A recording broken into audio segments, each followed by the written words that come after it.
Hello guys, welcome to our YouTube channel. ಇವತ್ತಿನ class ಒಳಗೆ second P U C English lesson the gardener ಇದರದ್ದು summary ನೋಡೋಣಂತ. The gardener is a short story by P Lankesh which tells us the story of rivalry and its consequences ಅಂತಂದರೆ ಈ ಒಂದು ಲೆಸನ್ನ ಬರೆದವರು P Lankesh ಅಂತ. ಇವರು ಕನ್ನಡದಲ್ಲೂ ಕೂಡ ಪ್ರಸಿದ್ಧವಾದಂಥ ಕವಿಯಾಗಿದ್ದಾರೆ. ಇದ್ರ ಒಳಗೆ ಏನಿದೆ ಅಂತಂದ್ರೆ ದ್ವೇಷ ಮತ್ತು ಪೈಪೋಟಿ ಅಂದರೆ ಒಬ್ಬರ ಮೇಲೆ ನಾವು ದ್ವೇಷ ಮಾಡೋದಾಗಿರ್ಬೋದು, ಅವ್ರ ವಿರುದ್ಧ ನಾವು ಪೈಪೋಟಿಯನ್ನು ಮಾಡೋದಾಗಿರ್ಬೋದು. ಆ ರೀತಿ ಮಾಡಿದಾಗ ಅದ್ರ ಪರಿಣಾಮ ಏನಾಗುತ್ತೆ ಅನ್ನೋದು ಈ ಒಂದು lesson ಒಳಗಿದೆ. An old man got a job as a gardener in a coconut farm near Chandraypatna after walking several hundred of miles.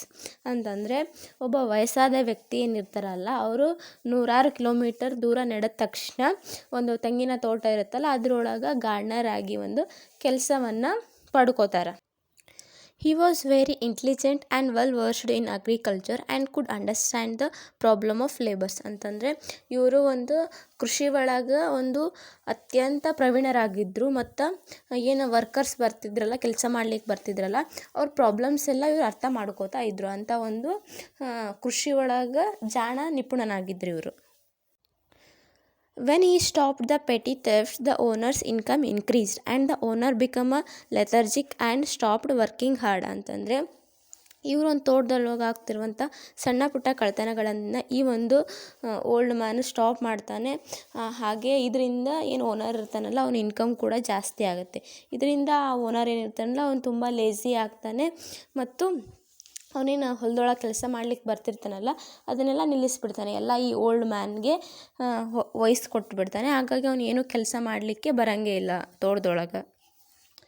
Besides, the owner developed all kinds of bad habits and had become an extravagant which made his wife worry. ಅಂತಂದ್ರೆ owner ಇರ್ತಾನಲ್ಲ, ತನ್ನ ಎಲ್ಲ ಒಂದು ಕೆಟ್ಟ ಚಟಗಳನ್ನ ಕಳ್ಕೊತಾ ಹೋಗ್ತಾನೆ ಮತ್ತು ಅವನು ಏನು ಕೆಟ್ಟ ಚಟಗಳನ್ನ ಕಲಿತಾನಲ್ಲ, ಇದರಿಂದ ಅವ್ನ ಹೆಂಡತಿಗೆ ಭಯ ಆಗುತ್ತೆ. ತನ್ನ ಗಂಡ ಇನ್ನೂ ಏನೇನು ಎಲ್ಲ ದುಶ್ಚಟಗಳಿಗೆ ಒಳಗಾಗ್ತಾನೋ ಏನಾಗ್ತಾನೋ ಅಂತ ಅವಳಿಗೆ ಒಂದು ರೀತಿಯಾಗಿ ಚಿಂತೆ ಸ್ಟಾರ್ಟ್ ಆಗುತ್ತೆ. The gardener try to console her with his story of Tammanna and Basavayya. ಏನು ಓಲ್ಡ್ ಮ್ಯಾನ್ ಇರ್ತಾನಲ್ಲ, ಒಂದು ಸ್ಟೋರಿಯನ್ನು ಅವನ ಹೆಂಡತಿಗೆ ಹೇಳಲಿಕ್ಕೆ ಬಯಸ್ತಾನೆ. ಅದು ಯಾವುದಂದ್ರೆ ತಮ್ಮಣ್ಣ ಮತ್ತು ಬಸವಯ್ಯ ಅನ್ನೋ ಒಂದು ಇಬ್ಬರು ವ್ಯಕ್ತಿಗಳನ್ನ ಸ್ಟೋರಿಯನ್ನು ಹೇಳಲಿಕ್ಕೆ ಇಷ್ಟಪಡ್ತಾನೆ ಅವನು. Tammanna had 1000 of acres of land where Basavayya owned only 800 acres. ಅಂತಂದರೆ ತಮ್ಮಣ್ಣ ಏನಿರ್ತಾನಲ್ಲ, ಅವನು 1000 ಎಕರೆಗಳಷ್ಟು ಭೂಮಿಯನ್ನು ಹೊಂದಿರ್ತಾನೆ. ಹಾಗೆ ಬಸವಯ್ಯ ಅನ್ನೋನು 800 ಎಕರೆಗಳಷ್ಟು ಭೂಮಿಯನ್ನು ಹೊಂದಿರ್ತಾನೆ. So Basavayya asked Tammanna to sell 200 acres of his land which Tammanna refused. ಅಂತಂದರೆ ಬಸವಯ್ಯ ಅವ್ರ ಹತ್ರ ಏನು 800 ಎಕರೆಗಳಷ್ಟು ಭೂಮಿ ಇರುತ್ತಲ್ಲ, ಇಂಥ ಸಂದರ್ಭದೊಳಗೆ ತಮ್ಮಣ್ಣನವರು ಏನಂತ ಕೇಳ್ತಂದರೆ 200 ಎಕರೆನ ಭೂಮಿಯನ್ನು ನೀ ನನಗೆ ಮಾರಾಟ ಮಾಡು ಅಂತ ಹೇಳ್ತಾನೆ. ಬಟ್ ತಮ್ಮಣ್ಣ ಏನಿರ್ತಾನಲ್ಲ, ಅದಕ್ಕೆ ಒಪ್ಪೋದಿಲ್ಲ. Basavayya was mad with rage encroached Tammanna's land forcibly. ಅಂದರೆ ತಮ್ಮಣ್ಣ ಏನು ಭೂಮಿಯನ್ನು ಕೊಡಲಿಕ್ಕೆ ಒಪ್ಪಿಗೆನ ನೀಡಲ್ಲ. ಅಂಥ ಸಂದರ್ಭದೊಳಗೆ ಬಸವಯ್ಯ ಏನು ಮಾಡ್ತಾನಂದರೆ ಫೋರ್ಸಬಲಿ ಅಂತಂದರೆ ಒತ್ತಾಯಪೂರ್ವಕವಾಗಿ ಅವನ ಭೂಮಿಯನ್ನು ಇವನು ಕಸಿದುಕೊಳ್ತಾನೆ. Instead of approaching the court or police, Tammanna got an idea of composing all his achievements in the form of ballets and singing. ಏನು ಅವನ ಭೂಮಿಯನ್ನು ಕಸ್ಕೊಂಡಿರ್ತಾನಲ್ಲ, ಇಂಥ ಸಂದರ್ಭದೊಳಗೆ ಅವನು ಕೋರ್ಟ್ಗಾಗಲಿ ಅಥವಾ ಪೊಲೀಸ್ ಸ್ಟೇಷನ್ಗಾಗಿ ಹೋಗುವಂಥ ಪ್ರಯತ್ನವನ್ನು ಮಾಡೋಂಗಿಲ್ಲ. ಏನು ಮಾಡ್ತಾನಂತಂದ್ರೆ ಅವ ಏನೇನು ತನ್ನ ಅಚೀವ್ಮೆಂಟ್ಸ್, ತಾನೇನೇನು ಸಾಧನೆಗಳನ್ನೆಲ್ಲ ಮಾಡಿರ್ತಾನೆ, ತನ್ನ ಆಸ್ತಿ ಎಲ್ಲ ಎಷ್ಟಿರುತ್ತೆ, ತಾನೇನೇನು ಸಂಪಾದನೆಯನ್ನು ಮಾಡಿರ್ತಾನಲ್ಲ, ಅದನ್ನೆಲ್ಲ ಹಾಡು ಮತ್ತು ಲಾವಣಿಗಳ ಮೂಲಕ ಜನರಿಗೆ ತಿಳಿಸ್ಲಿಕ್ಕೆ ಪ್ರಾರಂಭವನ್ನು ಮಾಡ್ತಾನೆ. He became very famous and his reputation started spreading all around. ಅಂತಂದ್ರೆ ಏನವನು ಹಾಡುಗಳನ್ನ ಹಾಡಲಿಕ್ಕೆ ಸ್ಟಾರ್ಟ್ ಮಾಡ್ತಾನಲ್ಲ, ಅಂಥ ಸಂದರ್ಭದೊಳಗೆ ಅವನು ತುಂಬ ಪ್ರಖ್ಯಾತಿಯನ್ನು ಹೊಂದ್ತಾನೆ, ಪ್ರಸಿದ್ಧ ಆಗ್ತಾನೆ. But Basavayya could not do this. Instead he went to amassing all kind of material wealth. ಅಂತಂದರೆ ಏನು ಬಸವಯ್ಯ ಇರ್ತಾನಲ್ಲ, ಅವನಿಗೆ ಹಾಡನ್ನು ಹಾಡಲಿಕ್ಕೆ ಬರ್ತಿರಂಗಿಲ್ಲ. ಇಂಥ ಸಂದರ್ಭದೊಳಗೆ ಅವ ಏನು ಮಾಡ್ತಾನಂದರೆ ತಾನೇನೇನು ಸಂಪಾದನೆಯನ್ನು ಮಾಡಿರ್ತಾನಲ್ಲ, ಅವನ್ನೆಲ್ಲ ಒಂದು ಕಡೆ ಸ್ಟೋರ್ ಮಾಡಲಿಕ್ಕೆ ಸ್ಟಾರ್ಟ್ ಮಾಡ್ತಾನೆ. One day Tammanna was ill and Basavayya thought that Tammanna's disease would be his health ಅಂತಂದರೆ ಒಂದು ದಿನ ಏನಾಗುತ್ತೆ ಅಂತಂದರೆ ತಮ್ಮಣ್ಣನಿಗೆ ಹುಷಾರಿಲ್ದಿರೋ ರೀತಿಯಾಗಿ ಆಗುತ್ತೆ.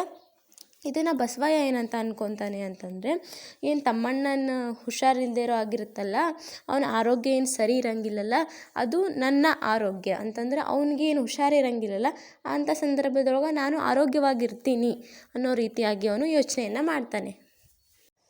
Thammanna wanted to punish Basavayya through another method that was his own death ಅಂತಂದರೆ ತಮ್ಮಣ್ಣ ಏನಂತ ಥಿಂಕ್ ಮಾಡ್ತಾನೆ ಅಂತಂದ್ರೆ, ಬಸವಯ್ಯಗ ಏನು ಈ ಒಂದು ದ್ವೇಷ ಮತ್ತು ಪೈಪೋಟಿ ಏನಿರುತ್ತಲ್ಲ ಅದನ್ನು ಯಾವ ರೀತಿಯಾಗಿ ಕೊನೆಗೊಳಿಸ್ಬೇಕಂತಂದ್ರೆ ತಮ್ಮಣ್ಣನ ಓನ್ ಡೆತ್ ಅಂತಂದರೆ ತಮ್ಮಣ್ಣ ತಾನು ತನ್ನ ಸಾವು ಏನಿರುತ್ತಲ್ಲ ಅದು ಬಸವಯ್ಯಗ ಒಂದು ಅಂತ್ಯವನ್ನು ನೀಡುತ್ತೆ ಅಂತ ಥಿಂಕ್ ಮಾಡ್ತಾನೆ. So he gave up everything and left the village causing the absence of rival in Basavayya's life ಅಂತಂದ್ರೆ ಏನು ತಮ್ಮಣ್ಣ ಇರ್ತಾನಲ್ಲ ಅವ ಎಲ್ಲವನ್ನು ತ್ಯಾಗ ಮಾಡಿ ಆ ಒಂದು ಹಳ್ಳಿಯನ್ನು ಬಿಟ್ಟು ಬೇರೆ ಕಡೆ ಹೋಗ್ತಾನೆ. ಇದರಿಂದ ಬಸವಯ್ಯ ಏನು ಪೈಪೋಟಿಯನ್ನು ಮಾಡ್ತಿರ್ತಾನಲ್ಲ ಅದು ಒಂದು ನಿಂತು ಹೋಗುತ್ತೆ. Basavayya dead soon finding life boring without a rival. ಏನು ಬಸವಯ್ಯ ಇರ್ತಾನಲ್ಲ ಅವ್ನು ಸತ್ತು ಹೋಗ್ತಾನೆ. ಯಾಕಂತಂದ್ರೆ ಯಾವುದೇ ರೀತಿಯ ಪೈಪೋಟಿ ಇಲ್ಲದೆ ಇರೋ ಕಾರಣ ಅವನು ಪೈಪೋಟಿ ನೀಡೋರು ಯಾರು ತಮ್ಮಣ್ಣ, ಅವನೇ ಊರಲ್ಲಿಲ್ಲ, ಅವನೇ ಎಲ್ಲವನ್ನು ತ್ಯಾಗ ಮಾಡಿ ಹೋಗಿದ್ದಾನೆ. ಅಂದರೆ ಇಂಥ ಸಂದರ್ಭದೊಳಗೆ ಬಸವಯ್ಯ ಏನಾಗ್ತಾನೆ, ಸತ್ತು ಹೋಗ್ಬಿಡ್ತಾನೆ. Rivalry and unhealthy competition is not only between peoples but also between nations ಅಂತಂದರೆ ಏನು, ಈ ಒಂದು ಅನಾರೋಗ್ಯಕರವಾದ ಪೈಪೋಟಿ ಏನಿರುತ್ತಲ್ಲ ಇದು ಮನುಷ್ಯ ನಡುವೆ ಮಾತ್ರ ಅಲ್ಲದ ಏನು ದೇಶಗಳ ನಡುವೆ ಕೂಡ ಇದೆ. ಉದಾಹರಣೆಗೆ ರಷ್ಯಾ ಮತ್ತು ಉಕ್ರೇನ್ ಏನು ಮಾಡ್ತಿದೆಯಲ್ಲ ಅದೇ.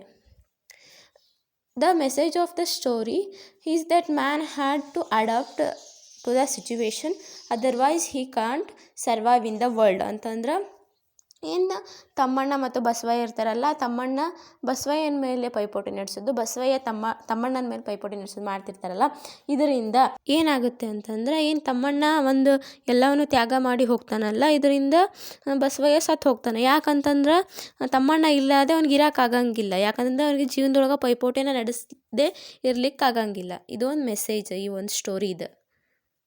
Thank you for watching guys. Please like, share and subscribe. Click bell button and get first notification. Thank you.